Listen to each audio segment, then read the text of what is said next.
A woman who found herself in a domestic violence relationship. She's a woman who met the defendant in this case in 2013. She dated him, and in 2015 decided to end that relationship.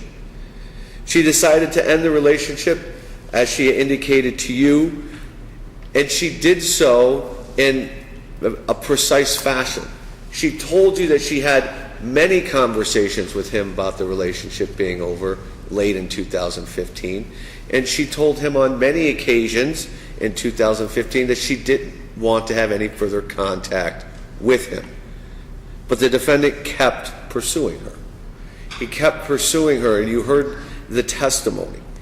And ultimately, he was charged with stalking. And while that process was going on, while he was in jail for that, he reached out to contact her. And how did he first reach out? He first reached out to her with a letter sent to her from the jail. Now, this is a woman who's finally gotten the courage to end what has been a bad relationship for her, I believe the evidence shows. And in so doing, she's found some semblance of peace, I would suggest to you. And imagine how that sense of peace was disturbed when she got this letter. She told you that she was scared. Frightened was, I believe, the word she used when she talked about the letter. So much so, she never even opened it. She just called the police. And when the police came out, she gave them the letter, and she never even looked inside. Now, we're going to talk more about that later, the letter in a bit. But it's the receiving of that letter from the defendant at the jail. And you heard Detective Madison testify about where the letter came from, when it was mailed, how it was mailed. But it doesn't stop there, because then there was also a phone call message that he called, and he left her a phone call message. And it talked about him still loving her, him wanting to get together with her, to give her the money that was owed to her. And there was a whole soliloquy of things that were talked about in that message that was testified to by and the officer, and we'll go through that in more detail. And then a little while later is the text. We get the text, and the text was sent to her by the defendant, and in the text, he wants her to meet him at the Circle K to give her money. And this money theme keeps running throughout this. Because if you'll recall, one of the things Connie Blackpond told you is that people who are trying to control someone else in a domestic violence relationship knows most what the needs of that person are. And the defendant knows how much money she owes because of the spending she did on his behalf or he did during their relationship. So he knows that this money is important to her. So much so she even sent a letter to him in jail that was introduced by the defense, and we can talk about that. So this money theme is important. And she tells you that these three contacts, a letter that she's never read, a phone message, and a text, placed her in fear. And I asked her why on each of those, for each of those instances, why it placed her in fear. And she indicated that it placed her in fear because of her history with the defendant. So then we introduced evidence of the domestic violence history between these two. And let's be clear. One of the elements in this case is, would a reasonable person feel emotionally distressed, or would a reasonable person feel fear, threatened, intimidated, harassed? And we'll go through the elements. And the evidence of the prior acts in this case, the prior domestic violence acts and the stalking acts, is being introduced so that you understand the context within which she was living at the time she got the text, the time she received the letter, the time that she got the phone message. Because that context is what's going to allow you to determine what would a reasonable person in her circumstances feel. Would they feel emotional distress, or would they feel frightened? So that's what this evidence is being introduced to prove. You heard about, and I will refer to these incidents by their report numbers. As I indicated, I think it's the best way to keep track of all the information packed into this case. You heard of a December 11th, 2013 incident, and that was report number 1327313. And Amanda Ash spoke to you about that and told you how the defendant was acting crazy, telling her to get rid of people that weren't there, was putting ornaments in the sink, I believe she said, along with some other activity. And then at one point the defendant got mad and he slapped her. He slapped her in the face. She said it made her jaw area hurt. She said that when she looked, there was a line that would be consistent with a finger, a red mark, after she had been slapped.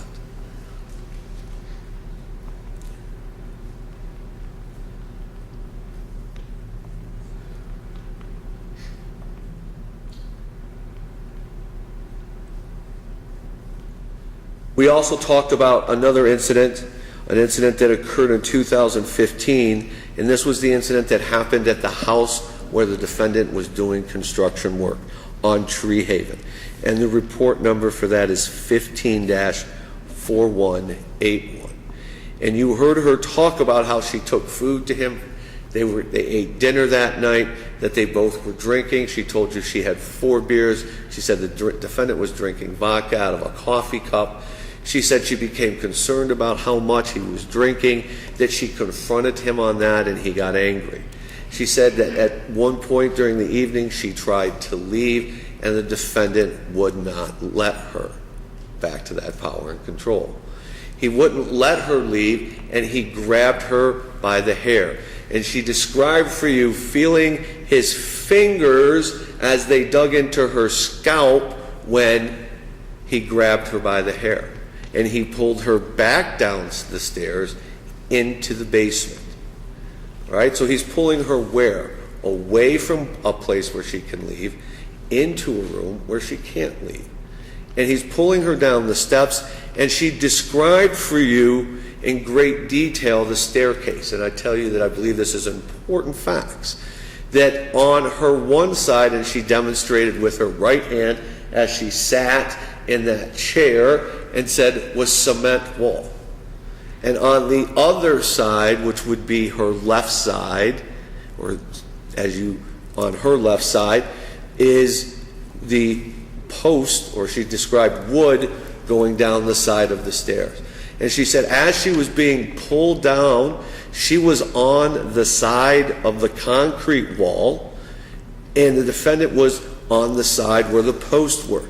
And that he got his legs stuck in the post, and that's when, on cross-examination, when she was asked, well, were you pulled down the stairs or were you pushed down the stairs, she said both.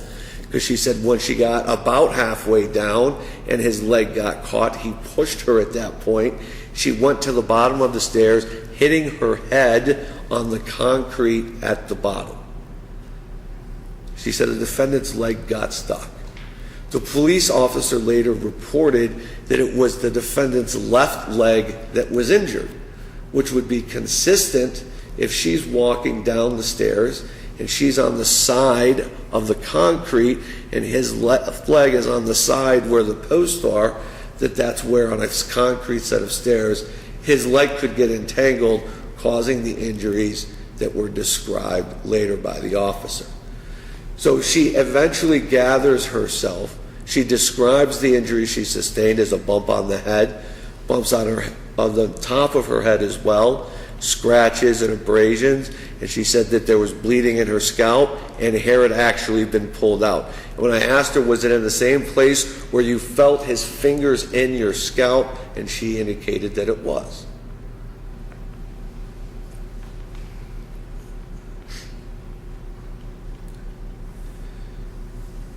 So the next incident, moving forward again in time, is report number 157182. Now, in this incident, the defendant describes a situation where the defendant is at the back door and she won't let him in. And she says that he goes around to the front door and she breaks the glass, doesn't know how it was done, couldn't tell you how the glass was broken, but that the defendant breaks the glass and she finds him entering through the broken door, the broken front door. Remember, she described that door for you, a big wooden door that had a big pane of glass in the middle of it. And she said that when she saw the defendant and she was in the same room with him where this had happened, that he took a shard of glass, he was standing behind her, he placed it up near her neck. I don't believe she said it was actually touching her skin. You have to remember that, or rely on your memory for that. But he said that he should just kill her then. He threatened to take her life at that point. Now again, we go back to Connie Blackpond, and we'll talk more about her in a minute. But we're talking about this issue of power and control. So the knife goes to the throat. He then stops, lets her go. He takes some things, including a pink robe. She says he takes it and he leaves. And she calls the police and comes in and takes a report. And now the police officers in that case describe for you her emotions. The police officers describe for you her emotions at Tree Haven. The police officers describe for you what her emotions were like in the first incident in 2013 when she was slapped in the face. And I'm not going to try and remember and quote specifically the words used by those officers. Again, you'll have to rely on your memory, but they were describing a person who was in distress, emotional distress.